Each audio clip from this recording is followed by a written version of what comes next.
I don't like anything about you, Mother. We want to live alone as a family, so get out. These words hit me out of nowhere, spoken by my eldest son's wife. It felt just like when I had to leave my parents' home alone. Anger boiled up inside me at the thought of being kicked out of this house too.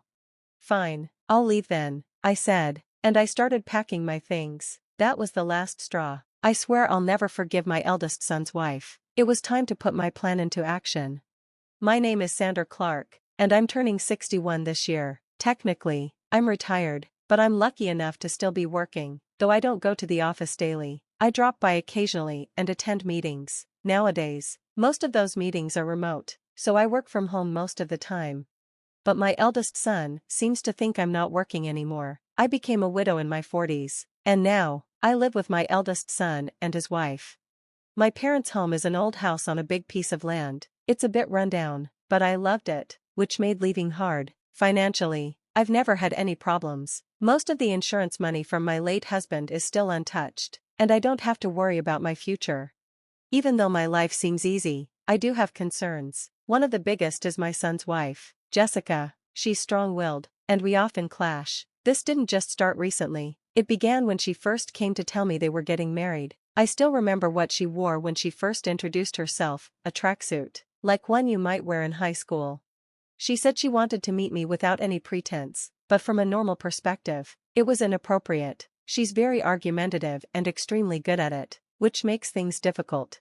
I've often wondered why my son chose her as his wife. Later, I learned that Jessica was the one who approached my son. She might be outrageous, but she is beautiful. I think my sheltered son was charmed by her. Even after they got engaged, she stayed the same. If you're being kind, you could say she's down to earth. If you're being honest, she just doesn't seem to have common sense. I wanted to oppose their marriage, but I told myself it was my son's choice, so I held back. And now, this is where we are. My son didn't want to leave me alone in the family home, so after the wedding, he insisted we live together. At first, I thought Jessica wouldn't want to live with us, but it turned out she was actually in favor of it. Soon after we moved in together, I realized why. Jessica never helped with the housework. She left everything to me: cleaning, laundry, cooking, all of it. And the strange part? She was a full-time housewife. She had quit her job when she got married.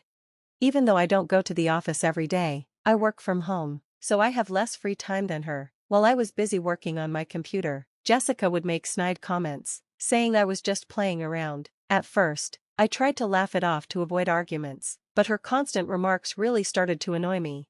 One day, I asked her, "Jessica, you seem to have some spare time. Could you help with the cleaning?"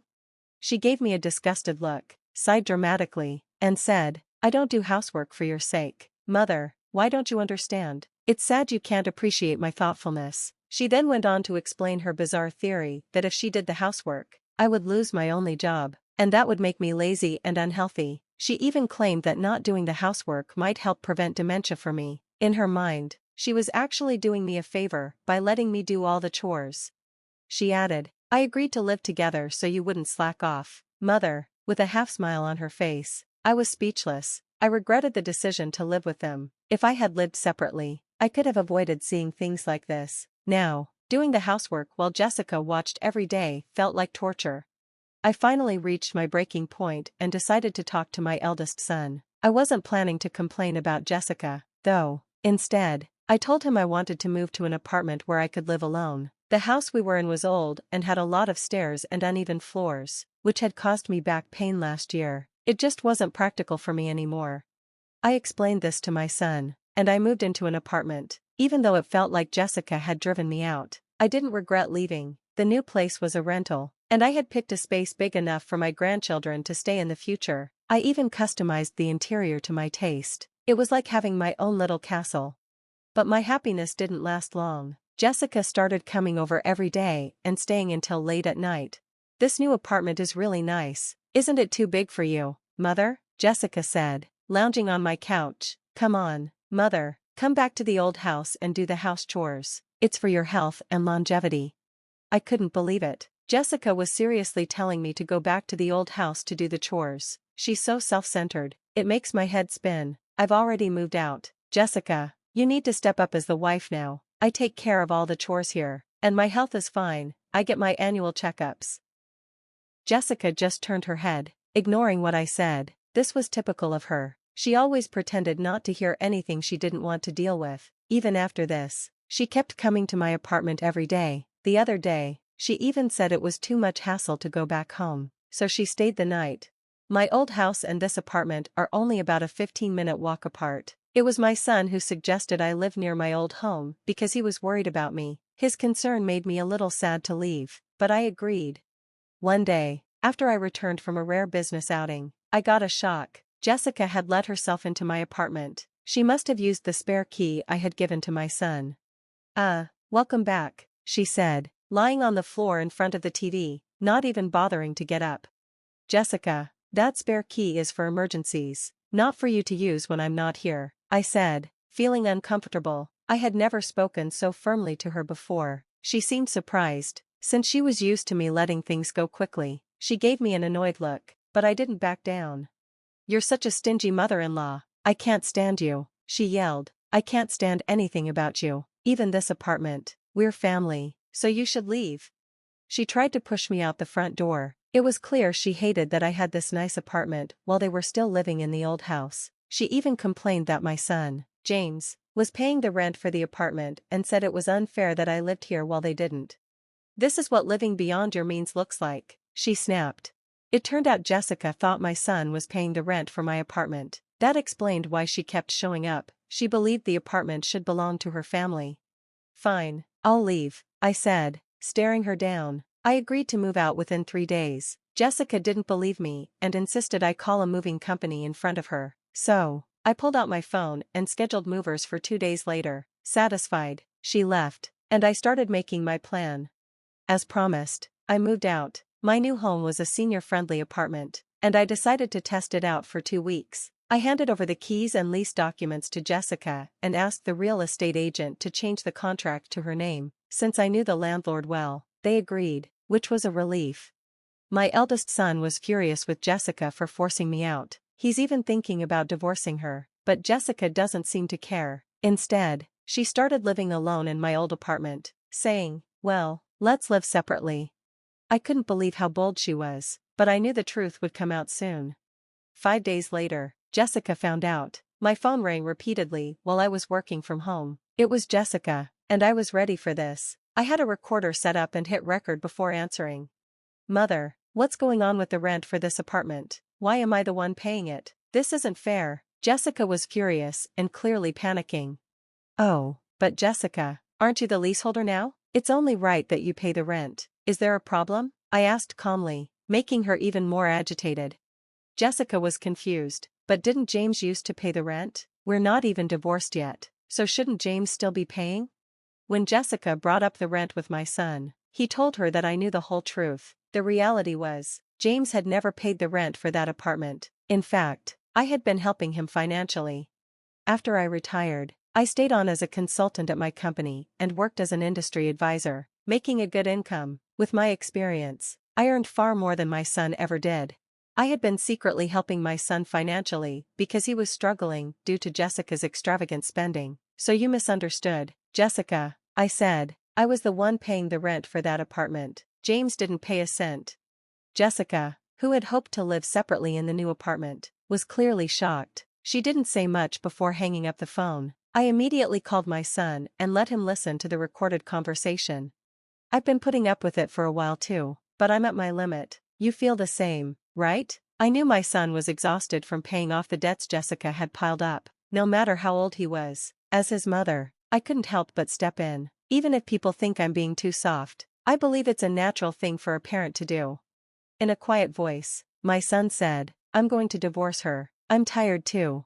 "Well, follow my plan then," I told him, laying out the steps. I asked him to take a few days of paid leave and to start moving out his important belongings without Jessica noticing. He had to be discreet so that she wouldn't see any moving trucks or suspect anything. We decided to move his things out gradually, at night, to a location Jessica didn't know about, a house I had found for him as a new place to live.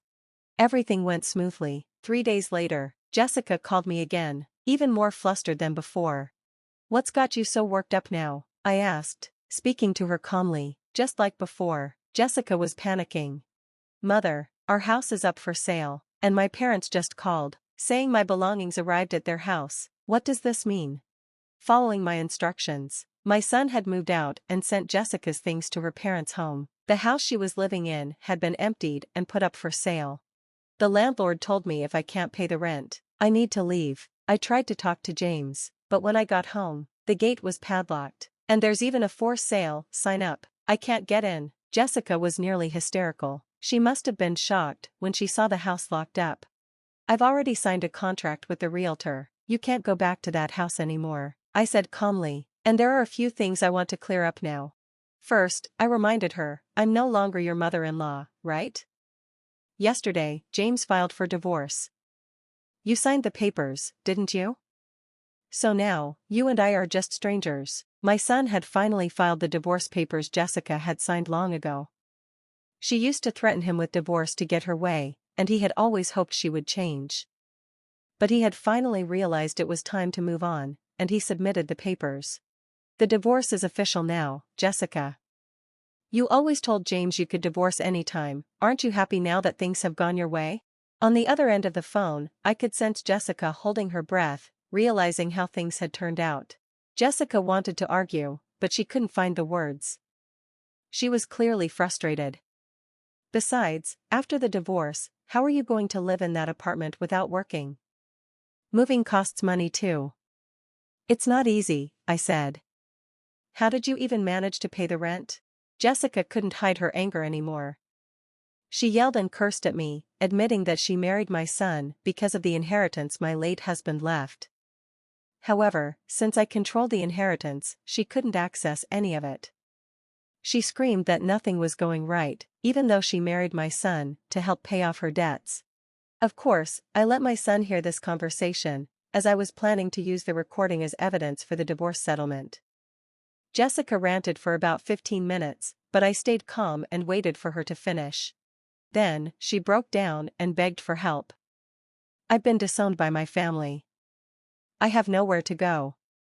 Please help me, she cried. She admitted that her parents had cut her off because of her spending and borrowing habits. I felt a little sorry for her, but I knew this was the result of her own choices. Apologizing now won't change anything. We're no longer family. There's nothing more to say. Good luck with your life, I told her before ending the call. After that, I felt a huge sense of relief. Later, my son told me that Jessica had caused a scene at his workplace, to the point where the police had to be called. While she was out, the landlord changed the locks on her apartment because she hadn't paid rent. She couldn't get back in. She probably tried to call me or my son, but we had changed our phone numbers and she had no way of contacting us. We also didn't tell her where we moved, so she couldn't find us. After the incident at my son's job, she was given a restraining order. With nowhere else to go, she went back to her family's home, but they refused to let her inside. Her luggage, which I had sent to her parents' house, was left outside in the rain. She wasn't even allowed to step foot in the house. On top of that, her parents received a bill for the unpaid rent, which likely made them even angrier. I heard she is now staying in an apartment provided by an organization that helps homeless people. When I saw her on the street one day, she looked completely different. Her hair had turned white, her skin looked dry, and she seemed stressed. I barely recognized her. It was shocking to see how much her life had changed. As for me, I've started a new chapter in my life. I used my late husband's inheritance to buy a new house, a duplex, so that my son can remarry whenever he's ready. He still joins me for dinner, but otherwise, he takes care of his own things. I've realized this is the perfect amount of distance for both of us. The money from selling my parents' house is saved for my son's future and possibly for his future wife and kids. I'm also thinking about setting up the English garden I've always wanted at my new home. On my days off, I work in the garden, taking care of the plants. This new routine has brought me peace and hope for the future.